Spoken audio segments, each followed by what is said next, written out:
कहतारी न ससुरे सुख न नैहरे सुख। जब रउआ के ऐसा करे के रहे तो हमारे संग काहे के ऐसा करेंगे, काहे के लाके कोल कोठरी में बंद कर देनी है राजा। कहती है का कहती है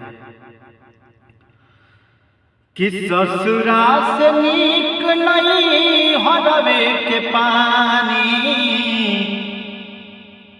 जहवा से आन भैली निखरल जवानी। हीरा और दुलार प्यार हम कुछ न जानी, घर ही में रह के रुआ परदेस बानी। घर ही में रह के रुआ परदेस बानी। ससुरा से नीक नहीं हरवे के पानी, जहवा से आन भैली निखरल जवानी। हीरा और दुलार प्यार हम कुछ न जानी, घर ही में रह के रुआ परदेस बानी। घर ही में रह के रुआ परदेस बानी। हमार साथ लगल राजा तक रउआ के मॉर्निंग में टी बना के पियती और जगैती, लेकिन हमारा उठे से पहले ही रउआ उठ के चल जाते नहीं राजा।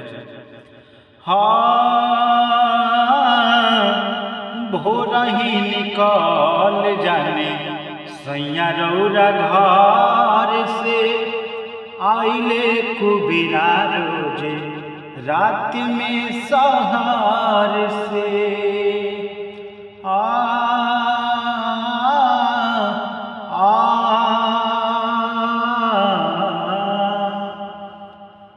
भोर ही निकाल जाने सैया रउरा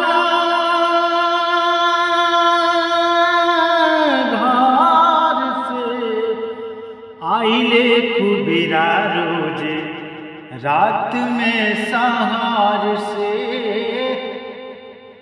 अरे हम कुछ कहिले तो हमसे न बोलिले, हम कुछ कहिले तो हमसे न बोलिले।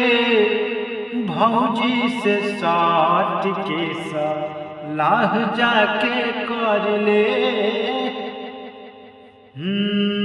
हम कुछ कहिले तो हमसे न बोलिले, भौजी से साट के सलाह जाके कर ले। हरे नहीं बुझतानी कैसे घर में रहतानी, नहीं बुझिले कैसे घर में रहतानी। हीरा और दुलार प्यार हम कुछ न जानी, परदेस रह के रुआ घर ही में बानी। घर ही में रह के रुआ परदेस बानी।